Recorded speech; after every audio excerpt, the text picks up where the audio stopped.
Boas-vindas ao podcast da revista Carga Pesada, e nós estamos nesse novo canal de comunicação para dialogar com quem vive o dia a dia do setor. Nós estamos no YouTube e também nos principais agregadores de podcast, então se você ainda não nos segue, fica aqui o convite, dê 5 estrelas no seu tocador e também siga-nos lá, ative as notificações e dê 5 estrelas para ajudar o canal a chegar a quem precisa, a quem possa se interessar. Eu sou Leiliane de Castro, repórter da revista Carga Pesada, e hoje eu estou aqui com Dilene Antonucci, editora da revista. Dilene, tudo bem? Tudo bem, Leiliane. Dilene, hoje a gente vai falar sobre veículos de grande porte que são movidos a gás, e para responder a perguntas da nossa audiência, dúvidas sobre esses veículos, nós convidamos um especialista no assunto. E hoje nós temos a alegria de receber o Paulo Genesini, que é gerente de sustentabilidade da Scania, e ele vai nos esclarecer algumas dúvidas sobre esses novos veículos de grande porte movidos a gás. Vamos lá? Agradecemos muito a tua participação. Sabemos aí da agenda apertada que você está, porque os veículos a gás e os ônibus a gás estão ganhando cada vez mais espaço aí nas estradas.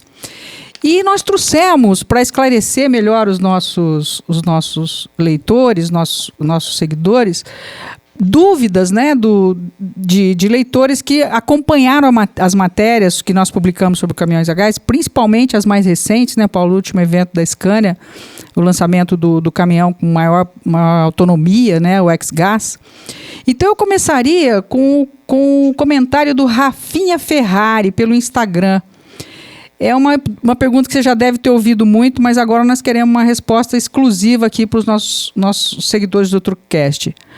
Ele fala, Paulo, sobre o medo dessa bomba explodir. Existe algum risco disso acontecer, Paulo? Não existe, não. Primeiro, olá, Dilene, Leiliane, eu que agradeço aí a oportunidade de estar participando. Apesar da agenda, é um prazer participar desse bate-papo com vocês.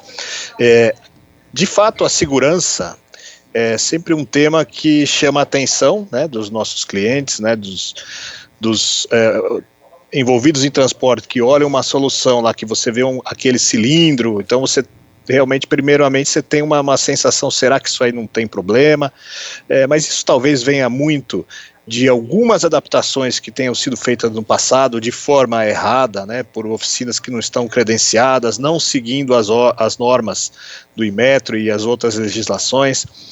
O nosso caminhão, ele é um caminhão que é dedicado a gás, quer dizer, não é nenhuma adaptação, nenhuma conversão, então todo o projeto foi concebido para o sistema de gás, seguindo todas as normas brasileiras, inclusive as europeias, muitas delas mais rígidas até que as nossas aqui no Brasil. E para exemplificar, esses cilindros, cada um desses cilindros, eles são equipados com um conjunto de 3 válvulas, que monitoram pressão, temperatura e vazão. E essas válvulas, elas vão atuar imediatamente no caso de qualquer anomalia nesses parâmetros, atuar liberando o gás, para você não ter uma pressão que possa culminar em alguma explosão ou incêndio, e imediatamente isolando os outros cilindros do sistema. E além dessas válvulas, que já trazem uma segurança muito grande, os cilindros em si, eles são extremamente robustos, um processo de fabricação especial, sem costura, e são submetidos a testes muito rigorosos, então é muito difícil o rompimento de qualquer um desses cilindros, e mesmo num caso de um acidente muito, muito forte, se você tiver esse rompimento, também não há risco de explosão, porque o gás, ele vai imediatamente se dissipar na atmosfera, eliminando qualquer risco de explosão ou incêndio. Então, nós temos aí confiança em dizer que é uma solução muito segura, e não temos nenhum registro de acidente com a vasta experiência que a marca Scania tem nessa tecnologia. Paulo, o Gilberto Ferreira, prestando atenção nos tanques aí de gás, ele fez uma observação sobre balança, Ele pensa que, abre aspas, o veículo já sai com excesso de peso da fábrica, porque ele viu os cilindros, e automaticamente já associou a essa questão, principalmente em relação ao Bitruc, o X-Gas, que foi lançado recentemente. E aí, nesse sentido, você poderia nos dizer se isso confere, Como é que fica essa questão do peso?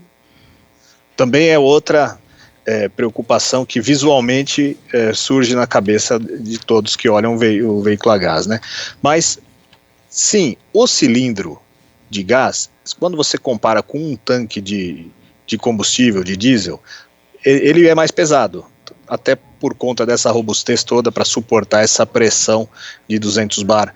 Porém, o veículo, que a gente fala em ordem de marcha, né, ele operando, ele vai estar com diesel dentro do tanque e gás no cilindro. Então, o diesel pesa muito, mas muito mais do que o gás. Então, um veículo com o tanque abastecido versus o cilindro de gás com gás, ele não tem uma diferença significativa. Então, você não tem uma perda de carga útil para ser transportada. E quanto ao excesso de peso, a gente nem poderia homologar um veículo que tenha excesso de peso em qualquer um dos eixos, né? O fato dele estar homologado quer dizer que ele está dentro da legislação. Então, realmente é uma preocupação que primeiramente aparece, mas ela, na operação, ela não faz sentido. A gente não tem perda de carga útil, de payload, né, a carga útil para transporte. Ok, Paulo.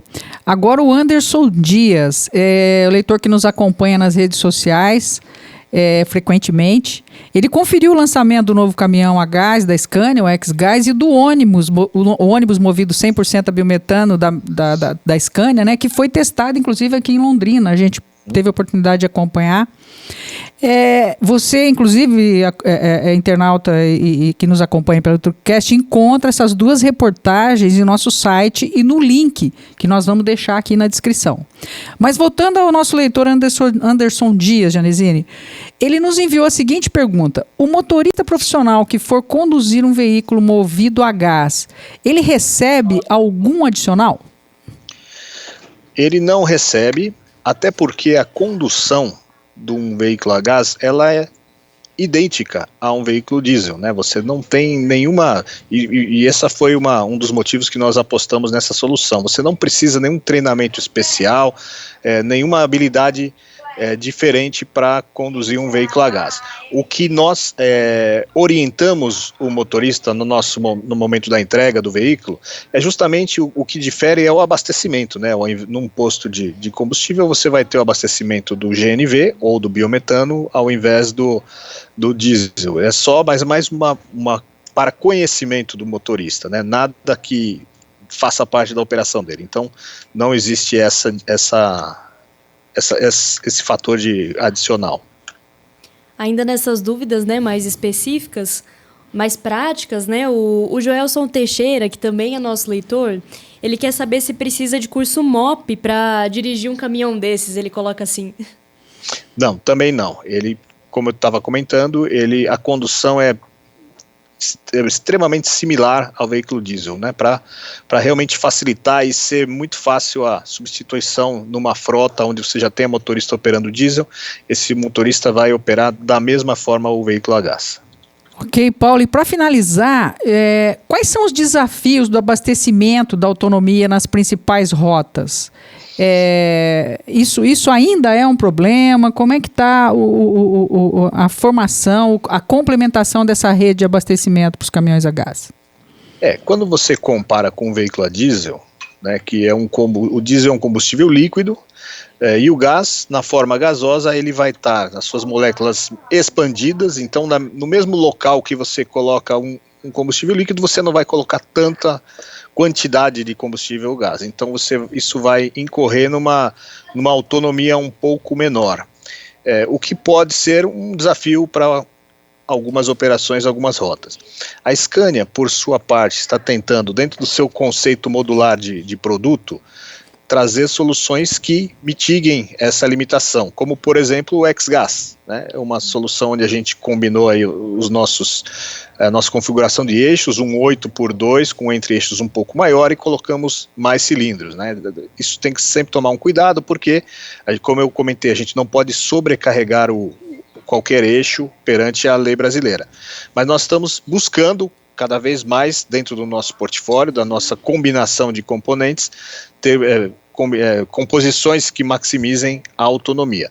Por outro lado, nós temos trabalhado muito forte com parcerias com todos os distribuidores de gás produtores e distribuidores de gás pelo Brasil, no caso do Paraná, Compagás, né? Nós temos uma parceria muito forte e gerando muitos bons frutos, aonde nós entendemos junto onde estão os clientes, onde estão essas rotas e aonde a gente tem algum gargalo, e vamos juntos viabilizar algum ponto de abastecimento ali no meio dessa rota, onde seja necessário. Isso nós estamos fazendo pelo Brasil inteiro. E aí você começa a viabilizar cada vez mais o transporte a gás e naturalmente os postos vão aparecendo. É isso que tem acontecido. Então, nós temos, não é um problema, né? É uma característica. Nós precisamos, como a gente sempre falou, a gente precisa cada vez mais deixar de usar combustíveis fósseis, né? E buscar soluções mais limpas de transporte. Então, o gás ele tem essa característica. Então, nós vamos, dentro do nosso portfólio e junto com parcerias com esses fornecedores da infraestrutura, tentar cada vez mais viabilizar esse mercado de gás para transportes pesados. Beleza, Paulo, muito obrigada. Essas foram as perguntas, né, que chegaram do nosso público nas redes sociais, Insta e Face, interagindo com as reportagens que a gente publicou sobre esses lançamentos a gás, né? E agora é o momento que nós gostaríamos de saber se você tem mais alguma informação para acrescentar, enfim, fica à vontade. A solução a gás, né, ela, como eu acabei de comentar, ela compõe aí dentro da jornada Scania a busca por um transporte mais sustentável. Então nós vamos cada vez mais trabalhar nesse sentido para viabilizar esse transporte em cada vez mais aplicações, situações. Nós vamos trazer no ano que vem uma potência extra. Nós temos 3 potências, 280, 340 e 410 cavalos. O ano que vem estamos trazendo 460 para completar esse portfólio, esse leque de aplicações em que nós podemos operar com o gás. E em paralelo, né, nós globalmente buscamos outras soluções, como até mesmo a solução do veículo elétrico, que no momento para veículos pesados ela não é completamente viável para uma substituição significativa da frota diesel, mas continuamos trabalhando nessa e outras tecnologias para a gente cada vez mais ter um transporte sustentável. Nós temos que continuar transportando cargas e os nossos passageiros, mas cada vez mais olhando para a pegada ambiental. E essa é a nossa jornada que continua, mais do que nunca. A Ana Salazar leu a coluna do Wellington da Torre na edição 39 da nossa revista digital e ela se identificou com o que ele escreveu e falou pra gente um pouco sobre cooperativismo. Vamos ouvir? Ele falou que ia fazer um frete e o pessoal pediu para ele abaixar. E quando ele foi ver no CTE, era 85 e o dele eles pediram para baixar para 35. Né? E os impostos dariam em torno de 5 mil reais. E ele ficou muito chateado com essa situação. Um dos princípios do cooperativismo é isso, que o benefício para o motorista autônomo é esse, que ele possa carregar sem essas intermediações, sem ser por empresa. Ele vai estar carregando pela cooperativa que é dele, por ele ser sócio, ele vai carregar com um frete melhor. O único desconto são os impostos e taxas são impostos, né? Encargos, INSS, SENAT, enfim. Então, um dos princípios do cooperativismo é esse, que o cooperado ele tenha benefícios carregando pela cooperativa. E também a cooperativa é sem fins lucrativos, ou seja, tudo que for, o dinheiro só é descontado as tarifas básicas e o restante é tudo para ele. Ou seja, desse valor de 85 mil, descontando os impostos, ele receberia em torno de 70 ao invés de 35. As críticas dele são muito boas, principalmente para os motoristas autônomos, que não são motoristas fichados, né? Empregados de transportadoras. Os motoristas que têm os seus próprios equipamentos em seu nome, eles podem se filiar em cooperativas porque eles vão ter melhores condições de cargas. Por exemplo, aqui no pátio a gente vai ter o diesel é mais barato que no posto, isso agrega valor no frete dele também, né? Então, quando o motorista autônomo ele se junta à cooperativa, ele consegue ter bastante benefícios. Aí, essa foi a Ana Salazar, ela interagiu com a coluna do Wellington da Torre, que é mais conhecido aí pelo seu QRA Zé Cueca, que é também o nosso leitor que nos acompanha, né? A Ana, nossa telespectadora, enviou esse áudio e ela é diretora da cooperativa Alia, de Contenda aqui do Paraná. Ana, nós agradecemos pela sua participação e continue com a gente. A revista Carga Pesada existe justamente para dar espaço para iniciativas como a cooperativa Alia e para leitores como a Ana, com essas opiniões tão relevantes aí para o segmento. E tudo isso só é possível, pessoal, nunca é demais lembrar, graças aos nossos patrocinadores, né? Eu destacaria aqui as principais montadoras de caminhões, vocês são marcas conhecidas de vocês, Mercedes-Benz, Scania, Iveco, Volvo, DAF, Volkswagen, todas estão conosco. E empresas que atuam em outros segmentos também, como a Resfriar, que é outra marca também de climatizadores e geladeiras, a Trucks Control, que é uma marca tradicional no segmento de rastreadores e segurança. Então é isso, pessoal, são essas empresas que propiciam esse nosso contato, esse nosso canal e esse nosso trabalho. Nosso agradecimento a eles e a você que nos acompanha. Obrigada por sua audiência. Acompanhe-nos nas redes sociais para não perder os próximos episódios. Nós estamos no Instagram, no Facebook, no LinkedIn, Twitter e YouTube. Se você gostou desse episódio, curta, compartilhe e dê 5 estrelas no seu tocador de podcast favorito. Até a próxima!